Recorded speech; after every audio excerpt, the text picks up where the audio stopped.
Dilanjutkan.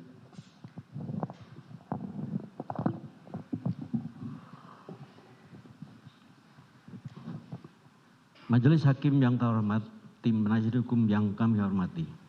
Dari uraian-uraian tersebut di atas, maka kami penuntut umum berkesimpulan bahwa perbuatan terdakwa Ricky Rizal Wibowo telah terbukti secara sah dan meyakinkan serta telah memenuhi rumusan-rumusan perbuatan pidana pembunuhan berencana sebagaimana yang telah didakwakan dalam dakwaan pasal 340 KUHP junto pasal 55 ayat 1 ke 1 KUHP.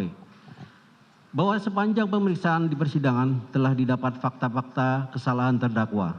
Kemudian dari fakta-fakta tersebut tidak terdapat adanya hal-hal yang dapat membebaskan terdakwa dari pertanggungjawaban pidana ataupun tidak ditemukan adanya alasan-alasan pemaaf maupun alasan-alasan pembenar atas perbuatan terdakwa. Oleh sebab itu, terhadap perbuatan terdakwa tersebut, maka terdakwa wajib mempertanggungjawabkan. Dan untuk itu, terdakwa harus dijatuhi hukuman yang setimpal dengan perbuatannya. Sebelum kami sampai pada tuntutan pidana atas diri terdakwa, kami selaku jaksa penuntut umum dalam perkara ini wajib pula mempertimbangkan hal-hal yang kami jadikan sebagai pertimbangan mengajukan tuntutan pidana, yaitu hal yang memberatkan. Perbuatan terdakwa mengakibatkan hilangnya nyawa korban Nopriansa Yosua Huta Barat dan duka yang mendalam bagi keluarganya. Terdakwa berbelit-belit dan tidak mengakui perbuatannya dan memberikan keterangan di persidangan. Perbuatan terdakwa tidak sepantasnya dilakukan dalam kehidupannya sebagai aparatur penegak hukum. Hal yang meringankan, terdakwa berusia muda dan masih bisa diharapkan untuk memperbaiki perilakunya. Terdakwa sebagai tulang punggung keluarga dalam mencari nafkah. Terdakwa masih mempunyai anak-anak yang masih kecil dan membutuhkan bimbingan seorang ayah.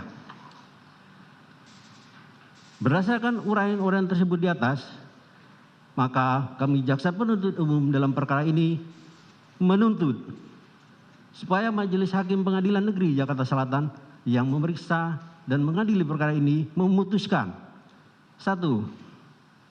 Menyatakan terdakwa Ricky Rizal Wibowo terbukti bersalah melakukan tindak pidana turut serta melakukan pembunuhan yang direncanakan terlebih dahulu, sebagaimana diatur dan diancam pidana dalam dakwaan primer pasal 340 KUHP junto pasal 55 ayat 1 ke 1 KUHP.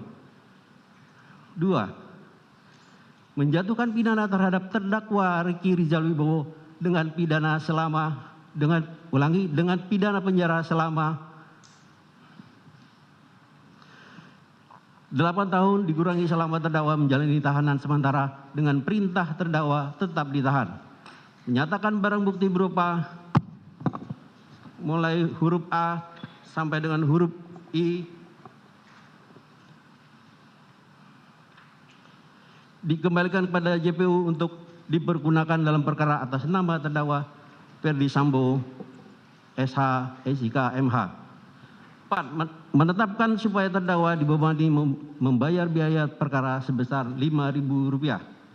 Demikian tuntutan pidana ini kami bacakan dan diserahkan dalam sidang hari ini, Senin tanggal 16 Januari 2023. Semoga Tuhan Yang Maha Kuasa memberikan kekuatan lahir dan batin kepada kita semua dalam melaksanakan penegakan hukum.